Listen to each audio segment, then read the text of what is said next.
All right. Okay, so good morning, good afternoon, good evening to all of you. Welcome to this FMG session on MPIA and WTO DSU Reform. I mean, this is an important subject for FMG and also for the WTO and its members. I won't speak anything else, but immediately give floor to Jonathan, who has kindly agreed to moderate.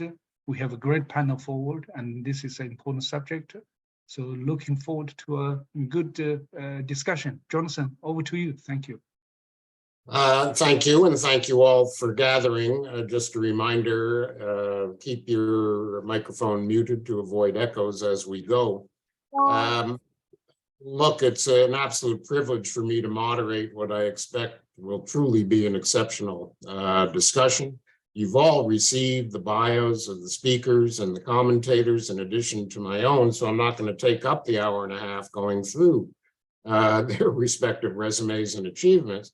But suffice it to say, if you review them, and if I count correctly, what we have before us today is a panel that collectively has direct experience in over 1,000 different trade disputes at the WTO and regional and bilateral agreements, volumes of important and scholarly contributions to the discipline, countless hours of teaching, not to mention the billable hours that I am not privy to of those whose careers have carried that dimension. The best I can do to as moderators to get out of the way and provide as much time as possible for the participants to share their knowledge, their experience, and wisdom on this important subject. But I will offer just a few introductory thoughts by way of context and to set the stage.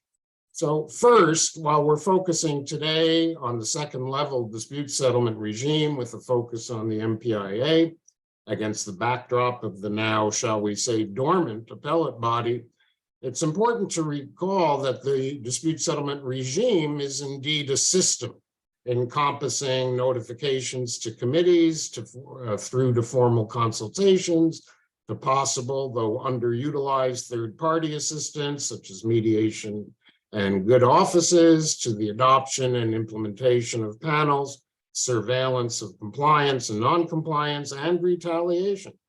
And in that context, the panels and the appellate body and the MPIA and the dispute settlement body each have a role. And that brings me to a second preliminary point that I think it's worth recalling, as stated in Article 7 of the Dispute Settlement Understanding, and I quote, "The aim of the dispute settlement mechanism is to secure a positive solution to a dispute, a solution mutually acceptable to the parties to a dispute and consistent with the covered agreements is clearly to be preferred." In other words, while determinations of right and wrong are key, again, as stated by the Dispute Settlement Understanding, and I quote again, "Recommendations or rulings made by the DSB shall be aimed at achieving a satisfactory settlement of the matter in accordance with the rights and obligations under this understanding and under the covered agreements." But since, let's face it, the membership is generally unable to agree on clarifying rights and obligations or to legislate by way of negotiations, dispute settlement is often called on to elaborate the written rules, and the standard of review remains a hardy perennial topic of debate. And finally, while panel and appellate procedures have evolved from the days of GATT working parties, on paper at least, the WTO system did not create an independent judiciary.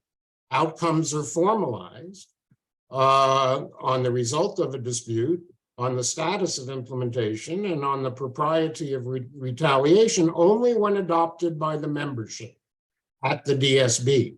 And members, at least in theory, are free to substitute their own binding interpretation of the rules as the governing authority, even if, as we know, the negative consensus procedure prevents that authority from being exercised. So our presenters and commentators will speak to various aspects of the system. Each of them, I know, has been and remains deeply committed to an effective and rules-based system where respect for and enforcement of the rules matter. So let's find out from them how best to ensure this reality. Our run of the show, if I can put it that way, will be to begin with Mauricio, followed by Niall, then James. Jesse and Petros have kindly agreed to comment based in part on their own thinking and in part on what will be said by the panelists before them. So let me turn it over to you, Mauricio, and I look forward to your insights. Thank you very much, Ambassador, for giving me the floor, and thank you very much for this invitation to participate and to present some ideas and some insights on this very important issue of the MPIA and the way it works in order to overcome the current situation that we have at the WTO. The first thing that I would like to say is that this provisional instrument that we have with the MPIA mechanism, while it's very important and while it's very substantive in the sense that a substantive group of members of the WTO were able to agree in having this solution, given the impetus of the WTO appellate body, might not be overrated. The MPIA might not be overrated. And we have to acknowledge that the MPIA is a provisional solution for a massive disruption of the international rule of law. And nonetheless, it's a very important agreement.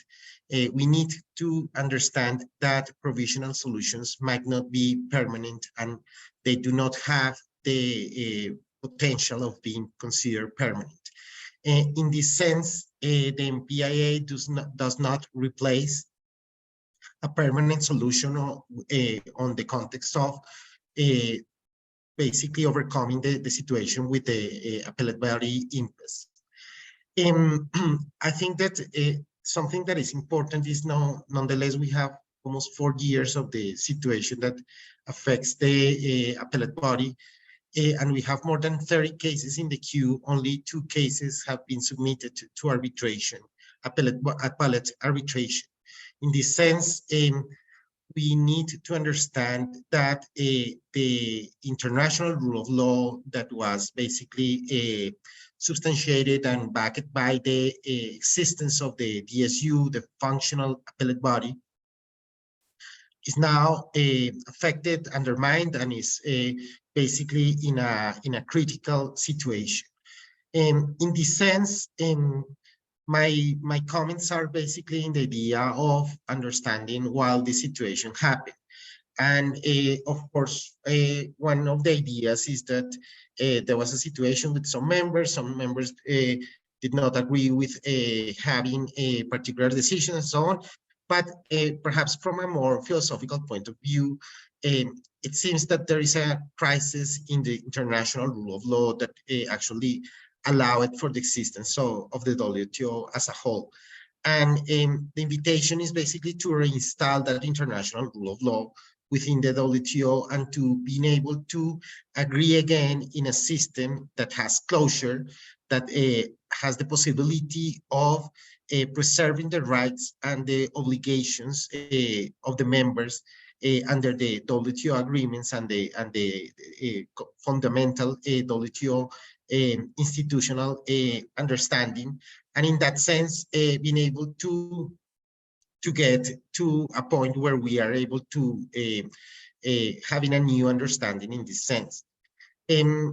Some of my colleagues are going to comment on issues such as the Sutherland report and so on. Perhaps I would like to mention just that this situation with the international rule of law in the context of the WTO is not new.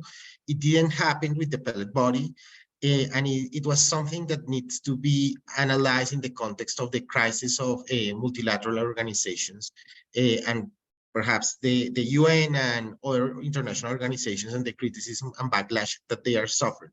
In this sense, the invitation is to understand how we can basically help all the international system in order to improve and in order to have more legitimacy and more coherence. With regards to the MPIA as such, I just want to refer in some general details because my colleagues are going to deal with the nitty-gritty of them, that Colombia and the European Union agreed to have this gentleman agreement to handle the procedures according to the MPIA. We tried to handle this in the best possible manner. And when we were having these discussions on the MPIA and basically how to embrace these procedures and how to assume them, something was in my mind, and it was this issue of the 3.4, the Article 3.4 of the DSU, the idea of satisfactory solutions, that in Spanish is translated as positive solutions, and how the dispute settlement should provide satisfactory solutions, positive solutions for all members involved. And with this idea and with this mood, we engage in the procedures. And this means that the system should not be should not be understood as a system where there are winners and losers, rather than a system where everybody's winning because we are finding a solution and because we are basically overcoming a particular situation. And in this sense, trying to understand and trying to basically internalize this idea that the system is not for just plain litigation, rather than for understanding that we are trying to find and to work out a particular outcome that works for everybody in the room. Just to be brief, I'm just going to mention a final issues regarding interpretation. And these issues regarding Article 17.6 of the Anti-Dumping Agreement and the issue of permissible interpretations. And something that puzzles us when you basically handle interpretation in the context of the WTO is the management that WTO panels and the appellate body have had on Vienna Convention. While almost every panel or almost every report by the appellate body quotes Article 31, one of the Vienna Convention, is particularly rare that panels quote Articles 31.3 and 31.3c of the Vienna Convention regarding systematic interpretation of international law. In that sense, it seems like textualism has been the prevailing interpretation mode for the WTO. And this is a problem because many scholars have pointed that textualism does not allow us to overcome and to solve particular problems, specific conflicts of laws and specific conflicts in the context of international law. And textualism is not interpretation as such, it's just a manner of interpretation. So in that sense, my final comment is where we should reassess the way that interpretation is conducted in the WTO in order to understand that interpretation is not a exact science, rather is an exercise that depends on the eye of the beholder and also depends on the way that the operators of law conduct these procedures. So thank you very much. Those are my preliminary comments, Ambassador. Thank you very much for the floor.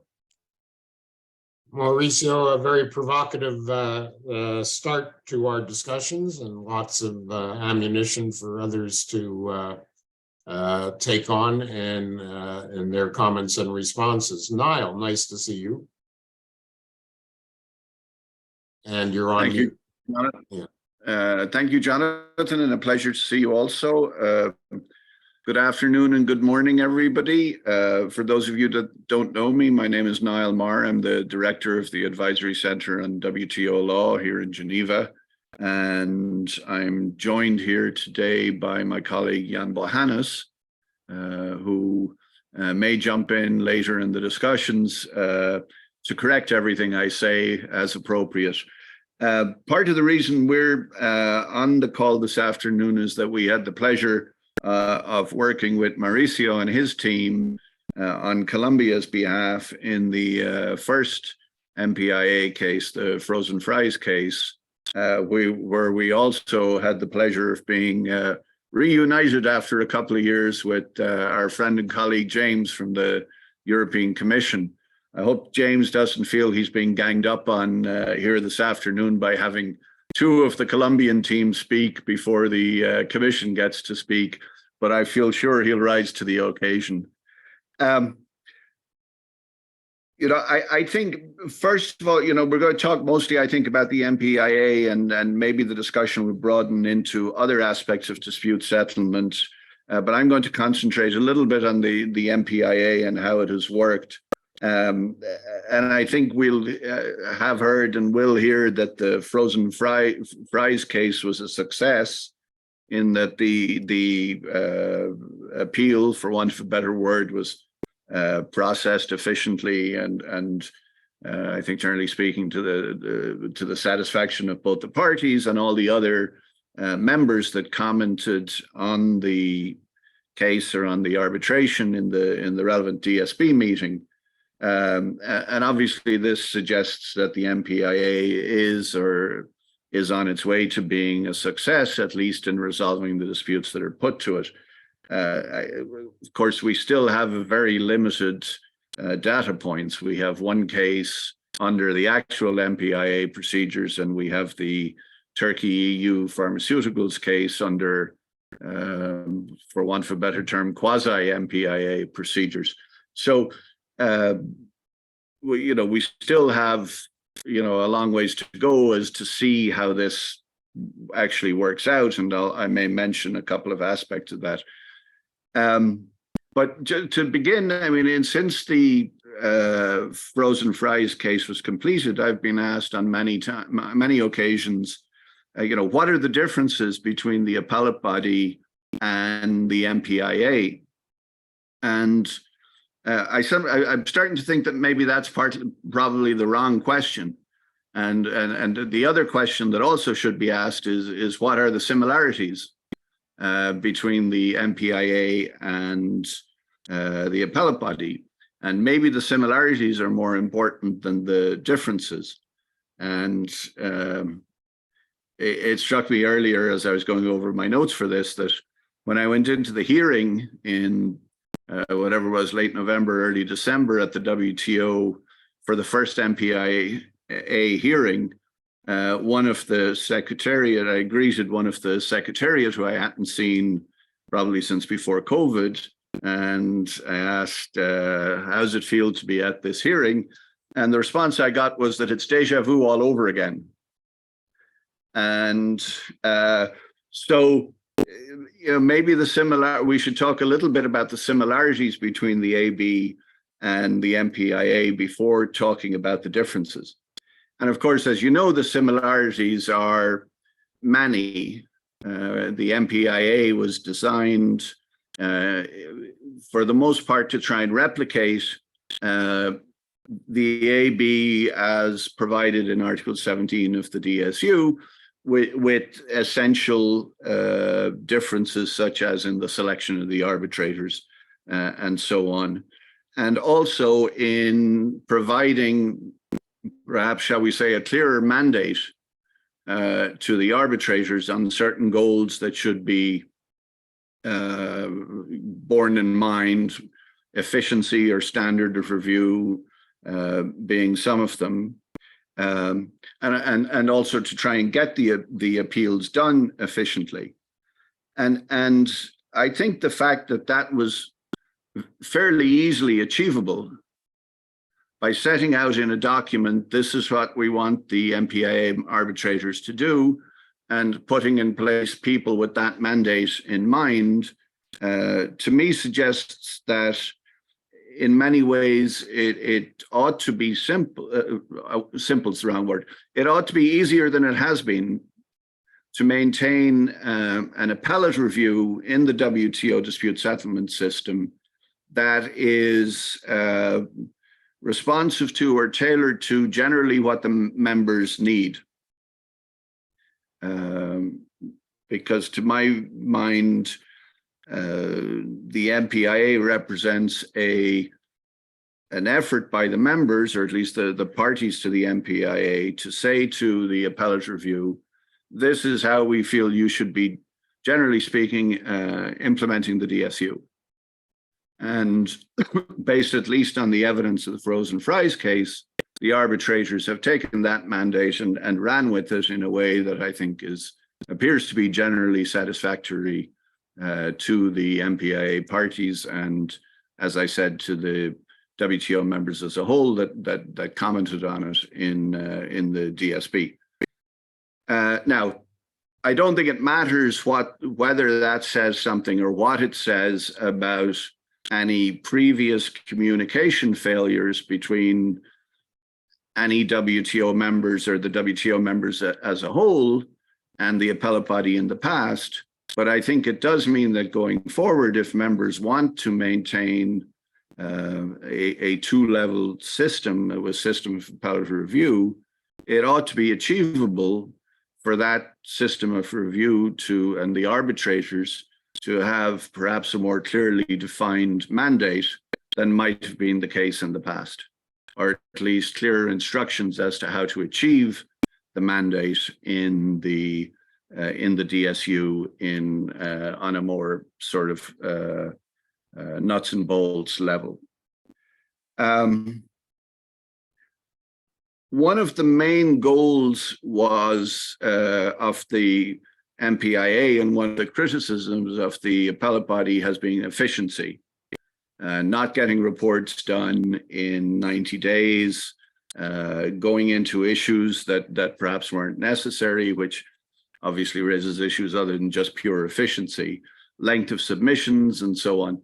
And I think, so anybody who reads the frozen fries decision will feel that the MPIA has achieved all of those things, efficiency and getting done in 90 days, and page limits and submissions and so on.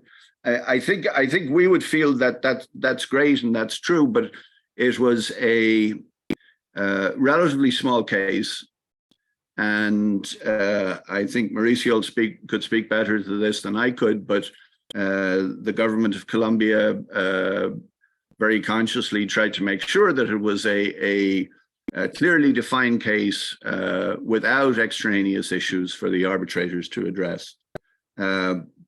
So again, so far the MPIA is off to a good start on terms of efficiency and so on with the frozen fries. How that will work in a case that may be a lot more complicated, just because the frozen fries was efficiently handled by MPIA arbitrators is no guarantee that a new Boeing Airbus dispute would even be capable of being handled in the same way. And so I think the only way to work through issues like that is just by trial and error, by practice. Page limits.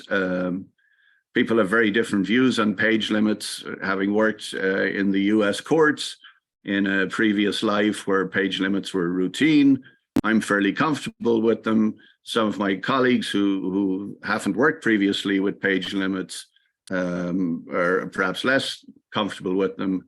And I don't know what James might also have something to say on page limits. Similar considerations apply to, the other question we get asked most about the frozen fries case is the standard of review in anti-dumping cases, 17.6. And there, of course, as everyone is probably aware, the MPIA arbitrators articulated a different approach to Article 17.6 than the appellate body had previously used. I think we'll be happy to give all the credit to Mauricio for that, because the standard they articulated was generally speaking on the same lines as proposed by the government of Colombia. However, in practice, it didn't. The new standard of review didn't seem to give, in the particular issues in which it came up, didn't seem to affect the outcome a whole lot. So again, I think we'd have to wait for more cases to see what kinds of additional deference reviewers, either panels following the MPIA case or future arbitrators or appellate review, how they would really, whether they would run with the standard that was articulated in the frozen fries case, and whether in practice they would amount to more discretion for investigating authorities in anti-dumping matters. I think one positive, one real positive, I think, about the MPIA or the frozen fries case, which where I think is very important going forward for appellate review, and I think there should be appellate review, is that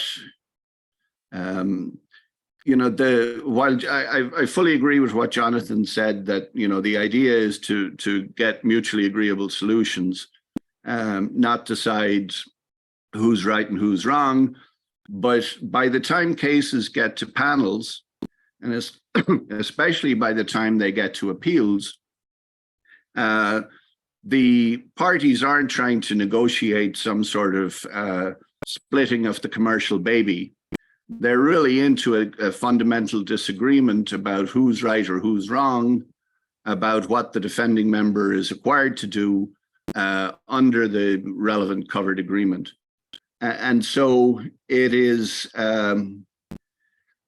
at that stage, either the defending member is fundamentally set in its ways on its interpretation of the covered agreement, or it is just, for internal political reasons, impossible for them to reach a mutually agreed solution without a ruling on, by the time we get to appeal, legal issues that they can take back to their stakeholders and say, look, we went to consultations, we went to a panel and lost, we appealed and we lost, and now we have to implement. And it's very important, and having lost our fair share of WTO disputes, we've seen the importance of this in action. It's very important that governments, and I would say perhaps even more important to developing country governments that we work with that are not involved in disputes as frequently, it's very important that they be able to take back a clear message to their stakeholders and say, this here on pages 29 to 32 is exactly why we have to change what we're doing. This is exactly why we have to come into compliance with our WTO obligations. And I think that's the fundamental purpose of appellate review. It's not really to declare who wins or who loses, but it's to ensure that if a WTO member has to take action to change measures, that it's very clear to the stakeholders why that is. And, I think in the MPIA, in the frozen fries case, there was pretty good clarity for Mauricio to take back to his stakeholders and explain that. But I think that's very important going forward to maintain that, especially if we're going to be in a period where there's doubt as to the credibility of appellate review. It's going to be very important that Mauricio and other government officials in his position, perhaps even James someday, will be able to go back to their clients, their stakeholders in their government, and say, look, this is very clear, and we have to follow this. And, the old truism of judges is that when a judge is writing a decision, they can forget about the winning party. The winning party doesn't really need to know why they won, but the losing party really needs to know why they lost. And I think that's something that, as we continue to shape the MPIA, and maybe, in these reform discussions, talk about a different alternatives for appellate review, we should bear in mind the importance of that.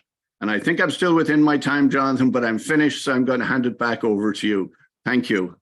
All right, well, thank you very much for highlighting some important legal issues, but as well some political and policy context. It triggers one observation before turning to James, and that is, in our discussion, we should be clear on a couple of things.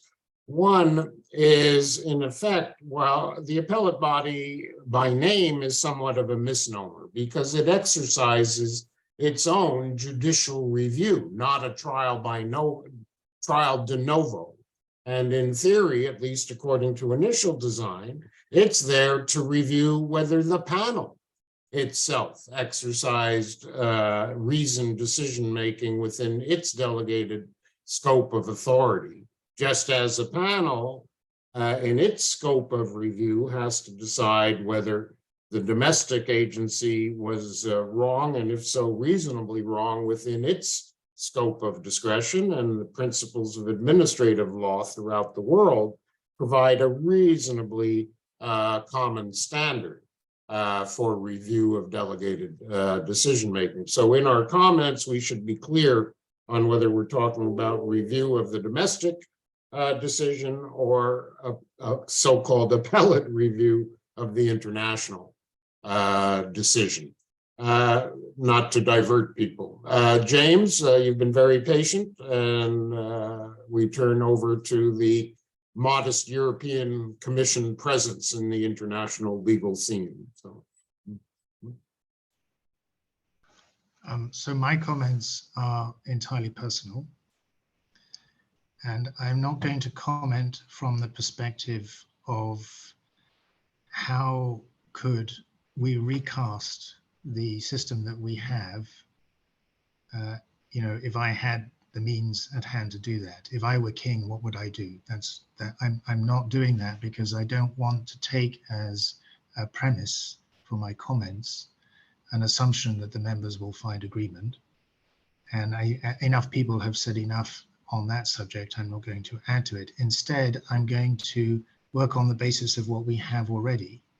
And I'm going to ask a question or put a proposition on the table about what we can learn from the MPIA, perhaps, within the four corners of what we have already. So it's a less ambitious proposition in that sense.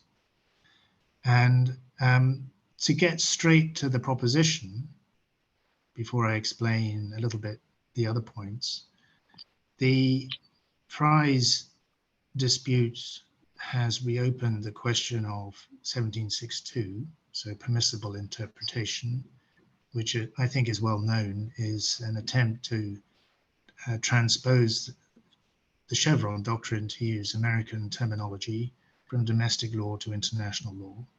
And that's the doctrine that in the triangular relationship between legislature, executive, and judiciary, the judiciary will not interfere with what the executive has done if it is based on a reasonable way of interpreting and applying the statute.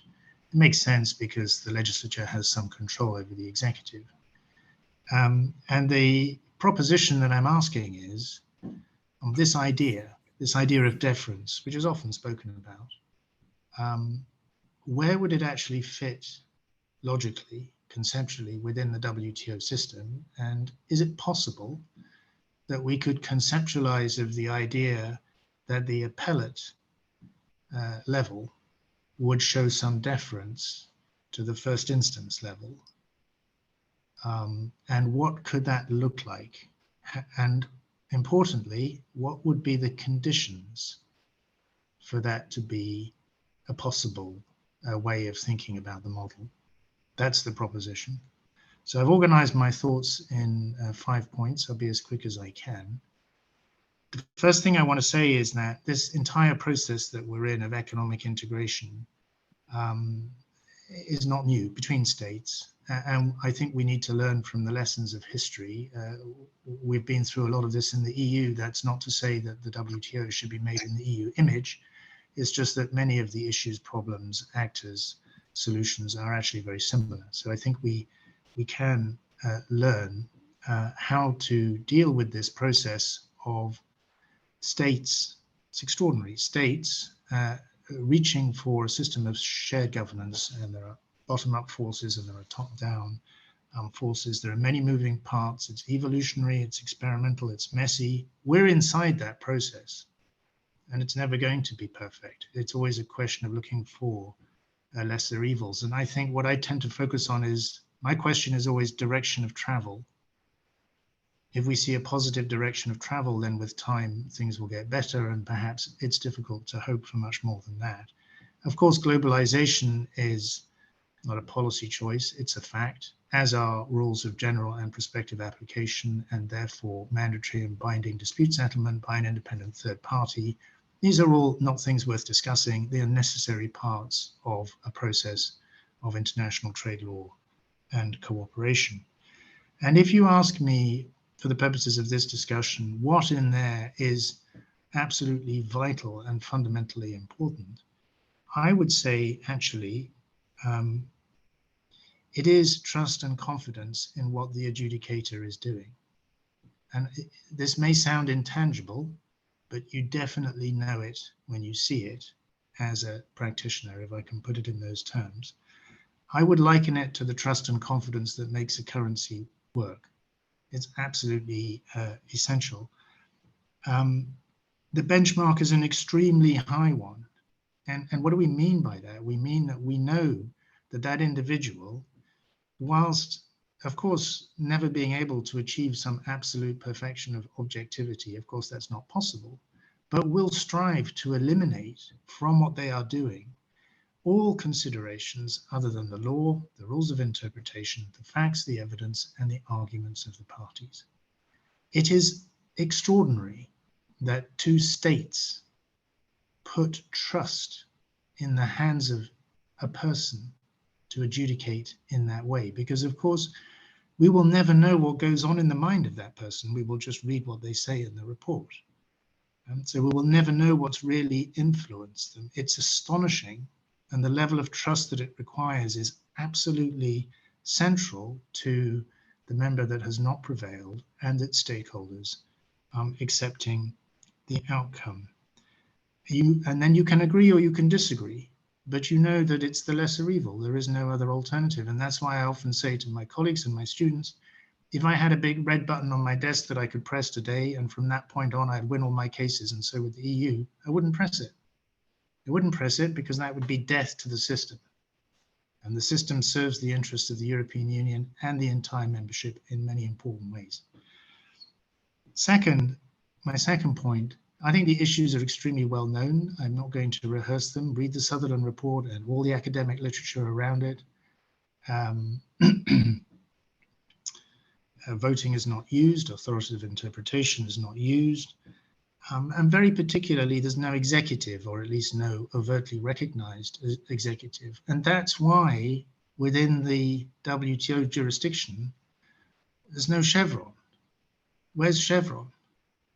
It's not there because there isn't an executive. And that is why the adjudicators in the WTO have gravitated towards a way of looking at the world where they ask themselves the question, what do they think is the best way of interpreting and applying the law in a particular case? And that becomes the correct way and the only correct way. And so you get this intense standard of judicial review, and it confuses people, because when I go before the European Court of Justice, or my colleagues in USTR or the Department of Commerce go before the Court of International Trade, it is a more relaxed standard of judicial review because of Chevron. We have the same thing in the European Union. And I think this is one of the things that has created a certain tension, if I can use that word, because on the legislative side, voting is not used. Everybody strives for consensus, so it's very difficult to change things. And on the adjudication side, there's no Chevron. We're just adjudicating what we think is the best and therefore the only right answer. And this is something that has, I think, put a lot of stress on the half-finished architecture of the WTO system. My third point is that the issue of precedent, I think, is much exaggerated because I think actually we know, if we look a bit more carefully and reflectively, that 95% of cases are about how the law is applied to facts. Pure interpretive questions are actually quite rare, resolving tensions between treaty provisions in the abstract. Everybody likes to talk about so-called interpretive issues because it's easy, you can do it in the abstract, it's intellectually entertaining, you don't have to get into the facts of individual cases. But the truth is that in an adjudication, Charles Dickens reminds us, facts, facts, facts. What matters are the facts. And 95% of it is about how the law is applied to the facts. And so if you don't like, I mean, as an adjudicator, if you need to, you can distinguish on the facts. And there are many examples of this in WTO jurisprudence. So there isn't a clean line of jurisprudence. It's like the line of a saw. And any Anglo-Saxon lawyer familiar with the way the common law works was quite comfortable with this. That is not to say that the rules don't need to be interpreted and applied in an even-handed way to all members. Of course they do. It's a multilateral organization with MFN at the core. So to repudiate that proposition is to repudiate the system as a legal system, and that's clearly nonsense. It repudiates security and predictability and the benefits of the WTO and the international trading system that flow to all members. So we need a legal system and we need consistency. But let's not get hung up on interpretation, please, because most of the settling of disputes is about how the law is applied to the facts, and that's quite a different question. Fourth, very quickly, as I mentioned, MPIA opened up 1762, which is an attempt to put Chevron into the anti-dumping agreement. It's a bit awkward there, but it is actually quite interesting if you allow yourself to really think about deference and in other contexts. Because if you think about regulatory law, which is a very, very important part of international trade law and WTO law, and you think about the way the necessity test works and you understand the concept of regulatory autonomy, you see immediately that there's a huge amount of hands-offness, if I can use a neutral term, built into the system when it comes to the question of how members are regulating. We accept regulatory diversity, we accept regulatory competition, we just make sure that people are being reasonable and doing it in the least trade restrictive way possible. So, and then there are other concepts which are very close, like in dubio mitius, mentioned in the hormones dispute, but since nobody wants to talk about it. Precaution. Even the very concept of de facto discrimination, which is highly controversial, has a lot of fuzziness associated with it, and Petros has written specifically about that. So that all leads to my question, and that's my fifth point. Where does deference actually fit in the WTO system conceptually and intellectually? And could we envisage a situation in which the appellate jurisdiction would show deference to the first instance jurisdiction, which is like a kind of hidden executive anyway, because most cases are decided 90% on their facts. It's about the application of the law to the facts. So we could imagine a situation where appeals would only really be necessary if there would be divergences in the way that the law is interpreted at the level of panels, because that would be a problem. And there's a bit borrowing from Supreme Court model. So again, then we go on appeal because we need somebody to tell us what the right interpretation is. Or maybe if there would be gross divergences in the way that the law is being applied, one could imagine similarly going on appeal. I'm not saying that this is a perfect solution to anything. I'm just saying, could I imagine a world that looked like that? And I think I could. Would it be my ideal? Well, that's a different question. But could I imagine a world that looks a little bit like that? Yes, I think I could. And then finally, before wrapping up, what would be the conditions that would have to be in place? And here, I come back to what I spoke about at the beginning, about what I think is that astonishingly high benchmark.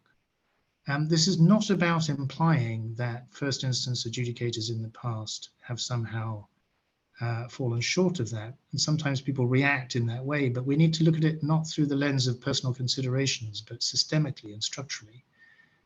It has to be done, and it has to be seen to be done ×3, because there is an element of trust And if I don't believe in that person has tried to do what I described by eliminating all considerations from the adjudication, frankly, I don't believe in the adjudication, no matter what's written on the page. And the worst thing that an adjudicator can do is bring their own policy baggage to the table. I haven't heard a satisfactory definition of overreaching, but if I had to give one, I think it would be that. An adjudicator that comes to the table to the adjudication with a policy agenda is overreaching, because they are not adjudicating. They are doing something that they have absolutely no business doing. Now, this is incredibly important, because actually this whole process of appointing the first instance adjudicators doesn't require consent from members at all. It's in the hands of the Director General. The treaty puts an astonishing responsibility on the shoulders of the Director General, institutional, constitutional. And I don't think that this has really been taken seriously enough, quite frankly. Gabrielle's book has a whole chapter explaining the practice in the area of panel composition. So if we really wanted a situation in which appeals would only lie in the circumstances that I'm describing, because we would all have faith and trust and confidence in the first instance adjudicators, I think it is in the hands of the Director General to do something about that, and to make sure that all of the people we have sitting on panels meet this astonishingly high standard, and then double it, please. That we know for sure that the one thing that they did was to adjudicate in a completely fair way, struggling to be objective in the way that I've described. And secondly, that the people supporting them in the Secretariat would also have that cultural sense of the intense responsibility that they have, given the trust that has been placed into their hands by states, by members, to adjudicate by freeing themselves from all other considerations. And this is a cultural matter that's a question of leadership from the Director General through the directors of the two legal divisions to make sure that actually happens. And then if I believe, I don't need to appeal. I think that Joe Weiler's brilliant article written many years ago about lawyers and diplomats in the WTO that I think we've all read. And of course, there are many diplomatic truths in the WTO structures, but there are today also one or two legal truths. And that's what we mean when we change from GATT to WTO, from power-based to rules-based. And the legal truth is, these people here, whom we selected and consented to and provided with the necessary resources, and in whom we have absolute trust, have decided. And we've already agreed that that's game over. This is central to the system. Thank you. James, thank you. You artfully brought 6 points into 5, so we appreciate that. I'm glad you picked up on my observation on standard of review, both at first and second levels. We still have limited time and a richness of topics for Jesse and Petros to comment on, ranging from the sustainability of what is an interim mechanism versus restoring treaty-based review for the entire membership, to the standard of review, the selection of panelists and members of rosters, and many others that no doubt have triggered your thinking. I think, gentlemen, you've agreed that Jesse would go first, followed by Petros. Is that the correct order? Jesse, over to you. Okay, thank you, Jonathan. I think I have 8 minutes, so I can't say a lot. The topic that of the program was, what can we learn from the MPIA for DSU reform? So that's sort of a bit my focus, and I think sort of the undertone behind that is, what can the MPIA contribute potentially to an outcome in the current conversation, which might actually result in a restored two-tier, or at least a functional and effective dispute settlement system, et cetera. So I'm a little reluctant to talk about all this because unlike many of the people on this call, I'm not actually in the room in all those conversations, and you guys have been extraordinarily successful, except for an occasional leak, extraordinarily successful in keeping really close on what's actually happening there. So that puts me in a slightly difficult spot, but nevertheless, I will take a try at it. I mean, the first thing I'll say is Colombia frozen fries. I mean, clearly you can see in that report that there are some very substantial efforts being made to change approaches in a variety of ways to respond to the concerns expressed by the United States and to a certain extent by other members about the way the dispute settlement system generally and the appellate system in particular has worked. And there are procedural sides to that, you know, the tighter timeframes, the shorter submissions, the shorter and actually readable report. You know, there's the pre-hearing conference, you know, there are all kinds of sort of procedural changes that are intended to sort of tighten up things and make them move faster. Also to make them more transparent, you know, you have sort of partial open hearing, you know, which has been pretty controversial. Probably much more important are efforts on the substantive side.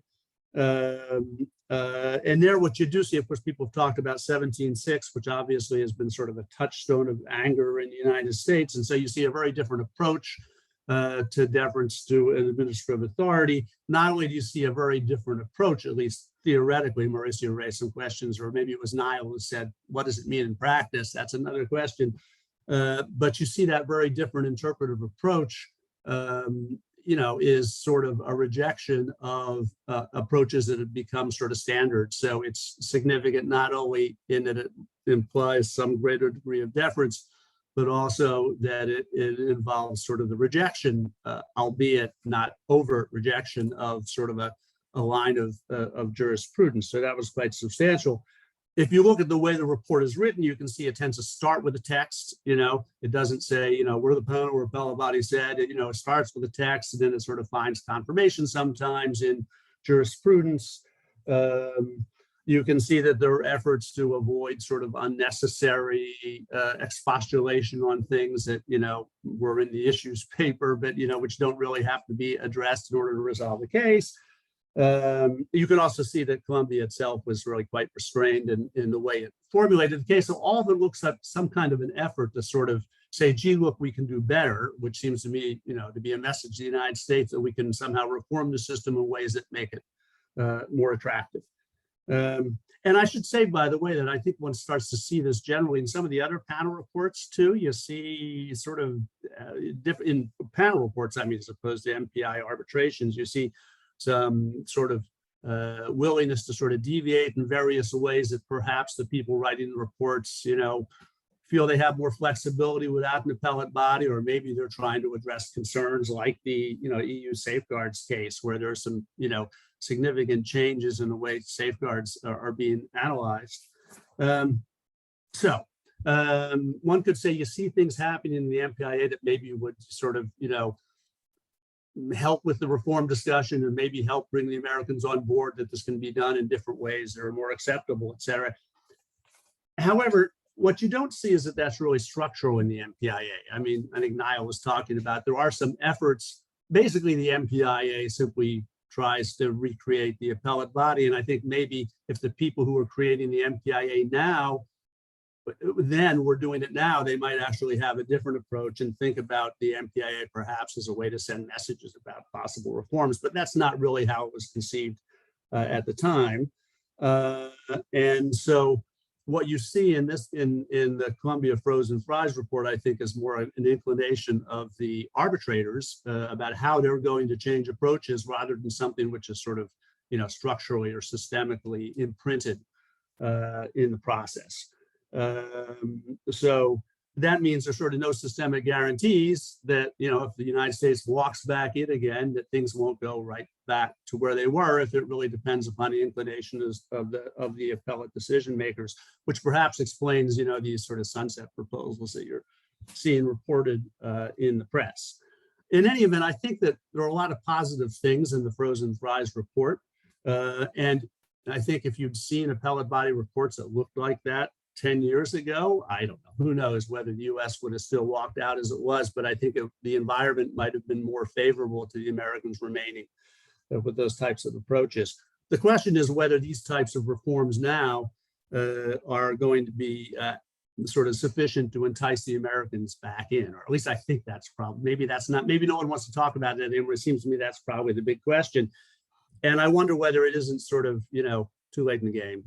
I think things that could have been done 10 years ago and really probably had a big difference in terms of American attitudes.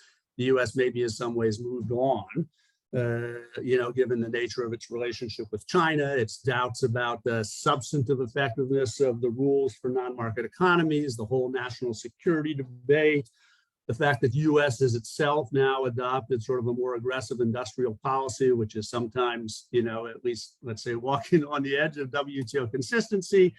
The fact there's a whole backlog of cases that might be difficult to figure out how to deal with if you created the system. An accumulated jurisprudence that I think it's unlikely is all going to be somehow sort of overturned on things that the US dislikes, like public body or unforeseen developments, zeroing, what have you. So with all those things, it sort of raises a fundamental question. Are there reforms you can sort of demonstrate through the MPIA that you could do in a sort of a traditional two-tier binding dispute settlement mechanism that would somehow bring the US back on board? And my completely uninformed guess is probably not, because I think the US may have sort of moved beyond a desire to be prepared to fully embrace binding dispute settlement comprehensively with all members on all topics. So this all leads me to what is the possible role of the MPIA in the future? And, we've heard this sort of emphasis that it's a provisional mechanism because we're all just waiting, for the previous system with a few tweaks that sort of come back into force. But, it may be that the MPIA has a much more substantial role ahead for it because if the US is not really prepared to envision the recreation of a fully binding dispute settlement system that would apply to its relationship with all parties, including China, and in all types of cases, then maybe with the best that the MPIA offers in terms of US involvement in the dispute settlement system is sort of some kind of optional appeal mechanism for in certain areas of WTO law, certain types of cases for some members and not for others. Which then potentially implies the MPIA as a provisional mechanism starts to look a bit more permanent. That's sort of my take on things. I really did like the report, and I thought there were some substantial positive things in the report, but whether that's going to provide some kind of a basis for a transformative reform process that's going to take us back to where we were 10 years ago, I'm personally skeptical. Thank you. Yes, thank you for being very precise and staying within your 8 minutes, but covering a good broad section, including a look forward with the next ministerial meeting early in 2024. A 5-second observation, Petros, before turning to you, and that is if we're thinking about US hesitations, while some of it specifically focused on recent history of the appellate body, we of course are witnessing reticence regarding binding dispute settlement more generally under the USMCA. Decision against the United States has yet to be acknowledged as binding or implementable, notwithstanding the terms of the USMCA as well. So US attitudes towards international oversight remain somewhat less than one would hope for. Petros, you've been very patient and now have everyone to respond to. So over to you. And your 8 minutes. So. I need 5, not 8, but I have a PowerPoint. I'm the only guy who took it seriously, I think. Can I upload it? Of course, please. Well, how can I do that unless if you make me host? Well, I turn to Leilani and Natalie to do that. I did email Leilani about that. I don't have. I think you can use the function of sharing the screen in the Zoom. Which is what I did, but I don't see my email. I No, don't see my down at the PowerPoint. bottom of, down at the bottom of your Zoom screen is a share screen button. Yeah, I saw that, but I don't see my PowerPoint here. Anyway, I will just speak about my PowerPoint without showing you the PowerPoint. So I have 3 slides essentially. My first slide is lesson number 1, no lesson, because in my view, one observation is an anecdote. From 2 onwards, it starts looking like a data. Furthermore, what I see so far is that the key concerns, at least I had about MPIA, have not been addressed. What if there is disagreement on compliance? What is the guarantee a compliance panel will pay heed to the MPIA report? Same in case if there is recourse to retaliation and so on and so forth. So I don't draw any meaningful lessons so far. But my second slide is, I look into MPIA narrow first and then large. Narrow, I think the report makes some very good points about Article 17.6. And why do I say that? Because I disagree humbly with Dr. Flett. I don't care what was the motivation of the US negotiators back in 1992-93 when they negotiated the DSU. I don't see the word Chevron in anti-dumping. If I were a judge in an anti-dumping case, I'm not even in the roster, but if I were a panelist, no matter what I think about anti-dumping, and I've written a number of papers with Bernard and Andre, who are both here, against anti-dumping, because to me it doesn't make any sense, I would be definitely observing the anti-dumping disciplines. And when I would go to Article 17.6, I would ask the question, at least, why did these guys introduce a separate standard of review, which looks like what in Latin you would say, in dubio mitius, extreme or more deference than otherwise. And if I thought I had enough in me to go say, okay, now let me see how much more differential I have to be in anti-dumping, I would do it. But if I thought I cannot put together Article 11 DSU and Article 17.6, I would throw the ball back to the membership and say, I'm sorry, guys, I don't understand what's going on here. I cannot marry those things. But I would definitely not have done what the appellate body has done, which read Article 17.6 out. And I think kudos to the guys in this report, Colombia Fries, who try to bring it back in, because this is part of the balance of rights and obligations. My second point on Chevron is not good law in the US anymore. There was already the cut it down last year. And by the way, in this summer, there is the big fishing case, Raimondo. They might cut it down back again. But they cut it down. It's interesting to know who cuts down Chevron. And I'm sure Jesse knows about those things, who is here.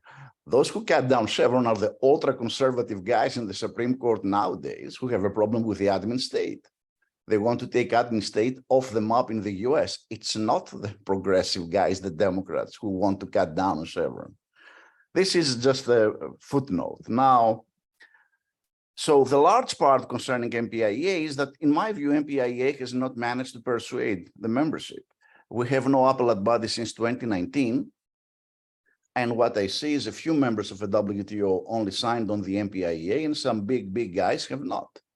Now, we've been for 4 years. If you just compare the numbers of cases since, and control for the fact that membership has been increasing, so you would expect other things equal more disputes, we went down, according to Bernard's and my calculation, from 24 point something a year to less than 6 a year. So obviously there is a problem, and obviously the MPIA is not enough of an insurance policy. So my last point is this. I said, what if the instigators of the MPIA had been more imaginative?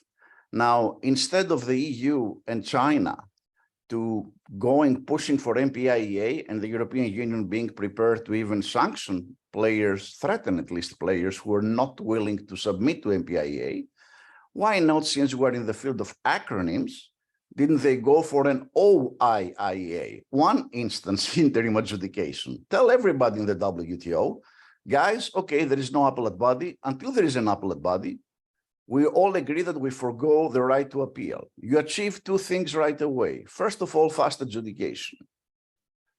Fast adjudication because you finish everything within 1 instance. Second, you expose the guys who are totally opportunistic about it.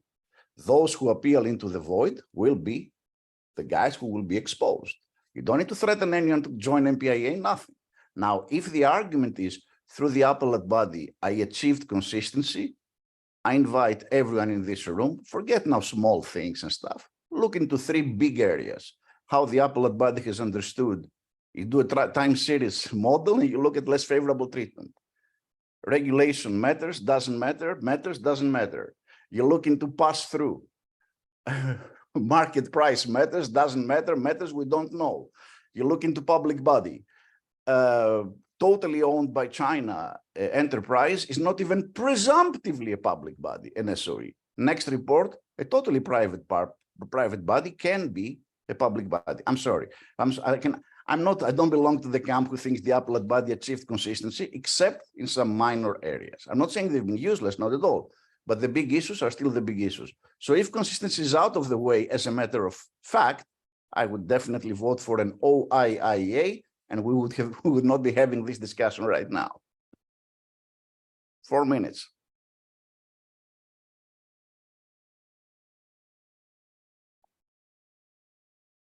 Sorry, I was on mute, Petros. Very efficient, very efficiently done. And you've raised one additional factor that hasn't been rolled in, which is the lack of a remand. And that is if the adjudicative body just doesn't know what was meant, is there a role to refer back either to the membership, to the parties, to the first instance to do things over again more correctly? So colleagues, what we have before us is everything from the beginning of the process through including the selection of panelists, the responsibility of the Director General to ensure quality and knowledge, through to the conduct of proceedings and the standard of review to be applied implicitly at the first and second levels, through to the open question of compliance, which was flagged, through to, as Jesse flagged, prospects, dim as they may be, for broadening consensus or making further progress on a multilateral regime, including by 2024, which is the professed goal of those consulting privately so far on this topic. So what I propose to do is to open the floor. Please raise your hands. We'll take a few questions at a time if we can, and we'll ensure that we leave the last 10 minutes for the 3 panelists and 2 commentators to respond and to have their last word. We'll start with Alan Wolf. Thank you, Alan. First of all, thank you very much for FMG hosting this program and for the very valuable contributions that each of the speakers have made.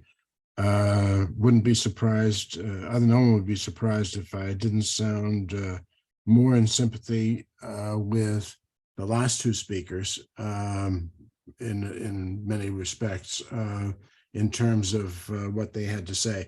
2 comments. One is, when I was 1/4 of an acting Director General, when Azevedo left early for 6 months, the question was whether we would accept an appeal into the void. And I said, absolutely not. And my 3 co-acting Directors General said, in effect, not our role to make waves. We just continue business as usual. And I couldn't close the mailbox for receipt of appeals to nothingness. My pitch is that the members ask Ngozi to ask them whether, if there is no appellate body after 2024, the members having pledged to resolve the issue of dispute settlement, if they don't resolve it, that she has no further authority unless she's instructed by the membership to accept additional appeals. In other words, close that mailbox. It's the only way I think that this problem of binding dispute settlement will be resolved. I think it's extraordinarily important to the institution to reclaim binding dispute settlement. Secondly, there was a feeling among the members while I was there when the appellate body was about to disappear and did, that we won't negotiate with ourselves. So as the initial speaker said, especially Niall, that MPIA is the appellate body redux with some positive changes, but limited. Don't give up on, I would hope if people on this call and anybody else, don't give up on trying to get back binding dispute settlement applicable to all. I don't write off the United States forever. There are very serious problems, which Jesse enumerated. Some of them are solvable. What to do about trade remedies, past decisions on trade remedies, what to do about national security, which I think, as many have said, and including I wrote a piece with Warren Moriyama, simply make national security invocation the same as invoking Article 28. You have a price to pay if you're going to put on national security restrictions. Then there's the problem of US-China, and Jesse hinted at some options in that case, where if you have, Henry Kissinger believes we're in a Cold War already between the US and China. We're not going to easily put them together in dispute settlement for everything. They have to do some negotiations between the two of them to find a modus vivendi. But my commercial message is don't give up. We need to have binding dispute settlement back in the world trading system, and there may be some exceptions, but an MPIA is actually a very useful experiment to indicate some directions to go in. So I thank the participants, and I thank what they're doing on the outside as well. Alan, thank you for adding a recommendation to the Director General. Yet another dimension to consider as we move towards the ministerial. I'm a little surprised that we don't see any other hands up. I know that some of our participants are constrained. We're privileged to have with us a number of members of the roster of the MPIA, and discretion being the better part of valor. I'm sure they don't want to weigh in or have themselves prejudged for what may be future rulings and decision making. So let me just pause for a few seconds. Daniel, is that Dan Crosby? Yes, it is. How are you? Yeah, hey there, Jonathan. Thank you. Can you hear me okay? Yeah, it's fine. Yep. Okay, thank you. Thank you to all the panelists, and I wanted to kind of throw I guess a question out there so much, but to encourage a debate among the panelists, because there already was a bit of a reaction to James's kind of worldview or kind of legal view, asking kind of where does deference fit in the WTO system, like ideologically, I think he said. And I think as Petros kind of said, ideology is not really the thing, it's what's written in the text. And so if the EU, or not, I'm sorry, James is speaking for himself, but how do the panelists see a future of a system where there's such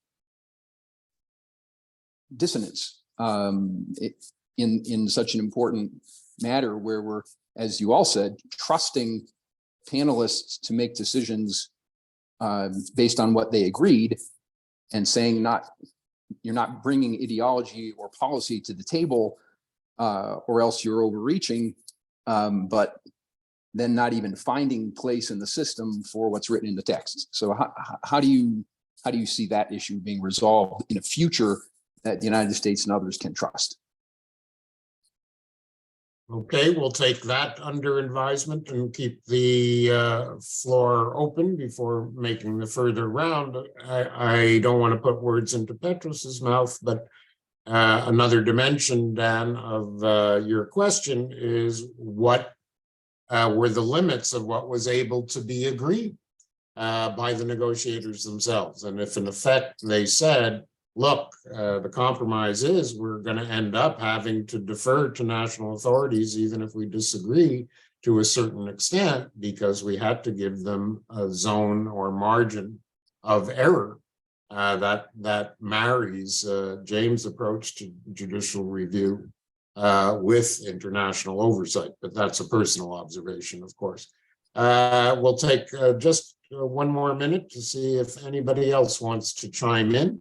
I'll just add now, while we're waiting, my own reaction with this audience is that what we've heard so far invites a further reflection, further scholarship, further commentary, because the topics are too important just to leave to Geneva-based officials themselves without the further insight, analysis, and direction that many of you might provide from either your academic or practitioners' perspective. I exclude the members of the MPIA from commenting. Anybody else? If not, we will go back around.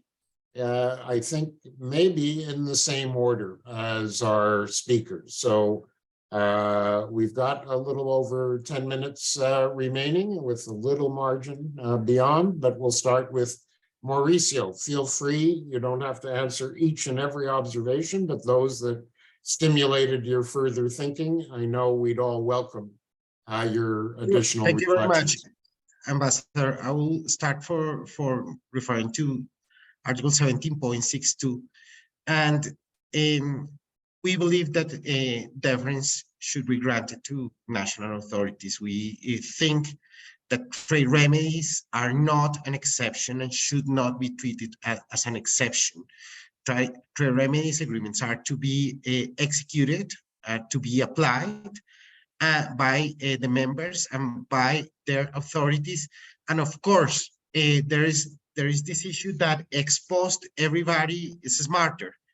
But when you are conducting a trade remedies investigation and you are facing particular situations, you need and you have particular calls and you need to make decisions, and those decisions, it's very difficult to be judged afterwards by 3 people or 6 people that they do not really feel, do not really have the sense of what was going on at the point where those trade remedies agreements were applied and those decisions were made. So in that sense, we believe that there should be deference, there should be comity in the sense that the people reviewing that should not conduct a de novo review and should really respect the exercise conducted by the trade remedies authorities. That's the first point. The second point is that we do not believe that the law application is a religious exercise where an infallible interpretation is going to be produced by a Delphos oracle or a Pontifex Maximus. The AB was not infallible, and the main evidence was that the rulings were not able to achieve legal security for WTO members. In that sense, we think that we need to go back to a dispute settlement where we apply the principle of iura novit curia, in the sense that every case is going to be resolved by the adjudicator, and it's going to be resolved applying interpretation. That interpretation should be granted and should be provided in the whole context of Article 31 and 32 of the Vienna Convention, and not only from a textual approach. And that means to conduct a integrative, systematic interpretation exercise. So thank you very much. Those are my comments. Thank you, Niall. Thank you, Jonathan. Yep. Hi, Jonathan. Thank you. I really don't have much at all to add to all the very interesting contributions that were made. I would just maybe pick up on something Alan Wolf said and just emphasize that as we talk about reforming dispute settlement and trying to come up with a effective and acceptable dispute settlement system, which I agree with Alan Wolf that that's very important to the future of the multilateral trade system. We have to also recognize that, as Mr. Wolf said, there are issues such as national security, that part of reforming the dispute settlement system is that we have to recognize that some of these issues are going to also have to be resolved outside the dispute settlement system. And so that's going to be very important also. I'll leave it there. Thank you very much. Thank you. It reminds me just to highlight Alan's conundrum on appealing into the void, given that the text of the DSU itself says there is a right of appeal. So if that means the right to appeal to the void, I don't know, it's a minor point, but how, as a legal matter, you get around the actual text. But let me turn to James, then Jesse, then Petros gets the final word. Yeah, so the word actually I used, forgive me if I didn't speak clearly, was intellectually, not ideologically. So the question is intellectually within the WTO jurisdiction itself as an analog of a national legal jurisdiction, where does Chevron or something akin to it fit? And the answer is it has to be in the triangular relationship between legislature, which we know is the members in all their forms seeking consensus, the adjudicator, and X. What's X? The question that I'm asking for consideration by distinguished participants is, could X be the first instance adjudicator performing a kind of role similar to the executive, and what would the conditions need to be for that to be operational? So it's not an ideological point, it's an intellectual point about how to transpose from how to make the analogy from one legal jurisdiction to another in an appropriate way. The second point, I don't know, am I the only one who thinks that the whole point of mandatory and binding adjudication by a third party who is attempting to make themselves independent from everything except the law, the rules of interpretation, the fact, the evidence, and the arguments of the parties is an essential part of what we're trying to do in the WTO, international trade, and unlock all of the benefits of international trade for everybody, including comparative advantage for developing members. And the whole point of it is, even if you think it's wrong, that's the whole point of it, because there isn't an alternative. It's the lesser evil. I mean, don't you have, for those of you who have families and have to do this with your kids, don't you have exactly the same process when there's a fight? So daddy's going to decide, and we agree in advance that his decision is final. That's what we do to make the community function. Am I the only person who thinks that that is something that is utterly essential in order to continue moving down the evolutionary path that unlocks the benefits for everybody? Because then I'm feeling a bit lonely. If that's what you mean by my worldview, Dan, guilty as charged. Now, what exactly it might look like, there's different questions. But the whole point is, you've signed up to it, you've consented to it, you can critique it academically, as Petros loves to do and does very brilliantly, but as a member, and I am a legal advisor to a member, you must accept it because you've agreed to it.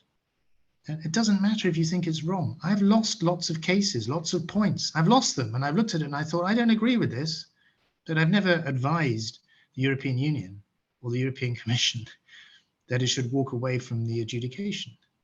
And I would never do that, because I know that international trade is of huge benefit to citizens in the European Union. I mean, this is what I mean when I speak about a legal truth. And Mauricio say it's not a religious exercise. Okay, I didn't use that term, but it does require a certain amount of trust. And what it implies is that you invest heavily in the adjudication process by making sure you've got the right people, the right resources, the right processes, the right procedures, and a certain amount of respect for the human beings who are doing this terribly onerous work when they produce their work product, that we don't just trash them. Sorry, at a personal level. And this is what's going on. It's a horrible job. It's a dreadful responsibility. The United States is trusting me. My God, the United States and the European Union are trusting me, both of them, to adjudicate something that is geopolitically significant and worth billions and billions of dollars and euros. And terrified, actually don't really want the job, thanks very much. This is what you need to understand. It doesn't matter if you think it's wrong. It's the lesser evil. And we need to, I think we need to move beyond that point. I'll wrap up in a second. 1762 is the point I was making about where deference could lie is quite independent from 1762. I avoided the discussion on 1762 because it tends to be inflammatory and it's been well hashed out. Look, you know, we all know what it says, customary rules of interpretation of public international law. Then it refers to permissible interpretation. We know how the appellate body looked at that. One point I wanted to make was that when the law is at 90% about the way it's applied to facts, this is much less of a live issue than you might think. I did have occasion to ask John Jackson what he thought it meant. He said 60-40. So he thought there was some extra wiggle room there. I'm not sure that extra wiggle room, if it's even there in abstract and interpretive terms, ever really makes the difference in a particular case. But you can't decide structural questions about the future of the adjudication system and the international trading system according to a little provision in the anti-dumping agreement. James, thank you for the further elaboration. So carrying on, Jesse, and then Petros. Okay, I'm just going to speak a little bit about this idea of deference. I think James's conversation about appellate body deference to the panel is an interesting conversation and perhaps a useful issue to pursue. But sort of leaving that aside, I mean, James is talking about trust. And one of the issues, and he basically said because Chevron, you know, you have administrative expertise, et cetera, you can't really have Chevron in the context of an international agreement.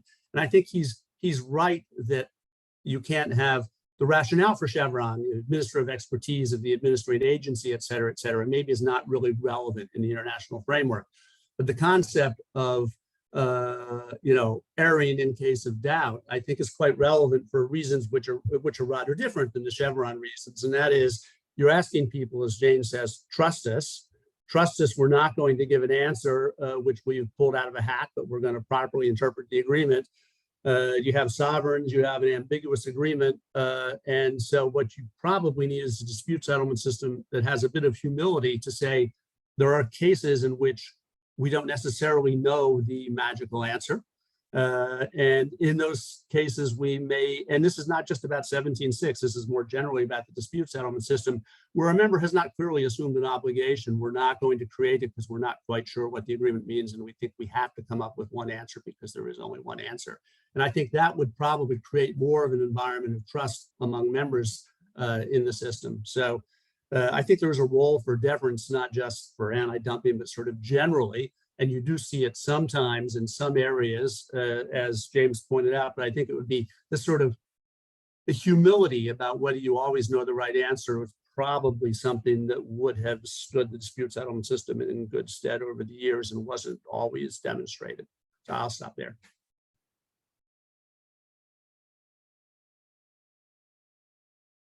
Petros, final word. Just 2 words to get out of the discussion concerning 17.6 and so on. I subscribe to everything that Jesse said about deference. We did a paper with Bernard where we go even beyond paper by Alan Wolf. We say that national security should go to a committee, not even, you don't have to pay. If you're right, why should you pay? But I just want to make one point. 7-8 years ago, very briefly, I was asked by 2 friends, by Kyle Bagwell and Bob Steger, to write a paper on the negotiating history of the DSU. So when I was getting, I got all the documents, and I was getting exasperated with the number of documents. So I signed value 1 to each document.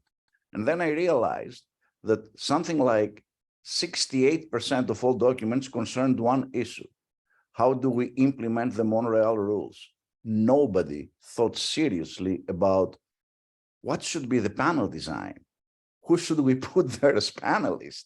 What should be the role of the Secretariat? They just carried over the GATT. But the GATT was a different world. The GATT had no SPS.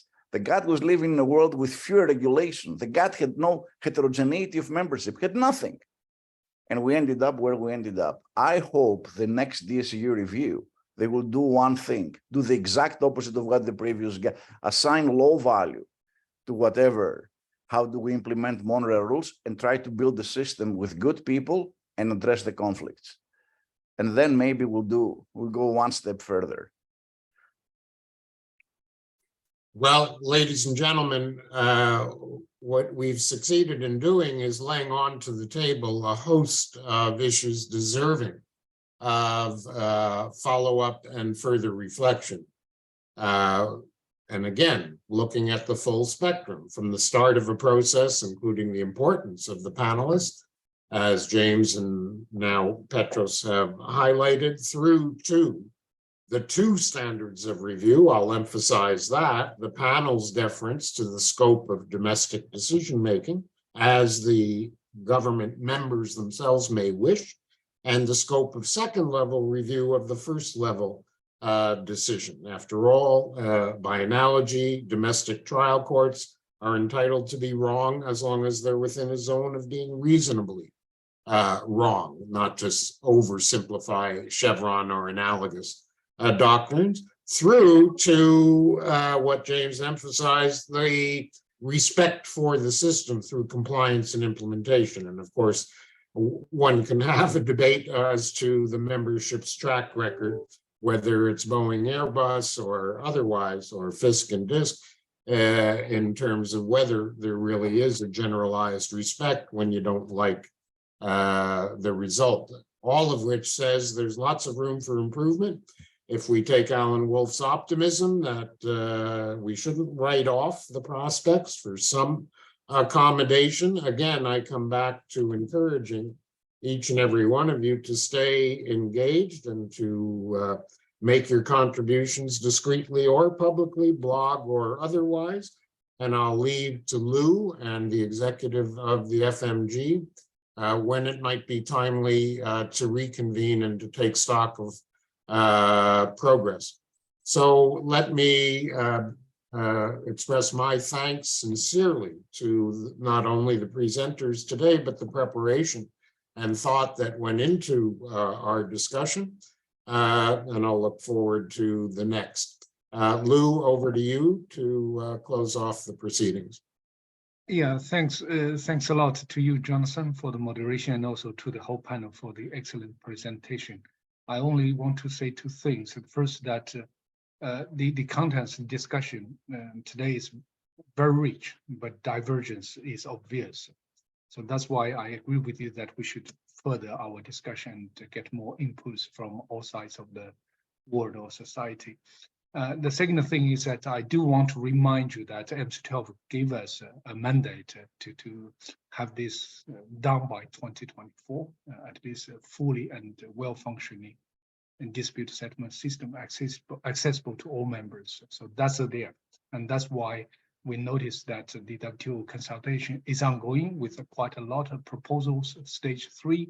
So many things are happening. We'll keep a close eye on the development, and probably we'll come back once the picture is clearer to host again another session, because FMG has been doing the DSU reform in the past several months, and Jonathan is leading that. We'll continue to do that, and we'll let you know once we have an idea. So with that, I thank you all and the whole panel for participation, and also for the audience, and looking forward to see you next time. Thank you very much. Thank you all.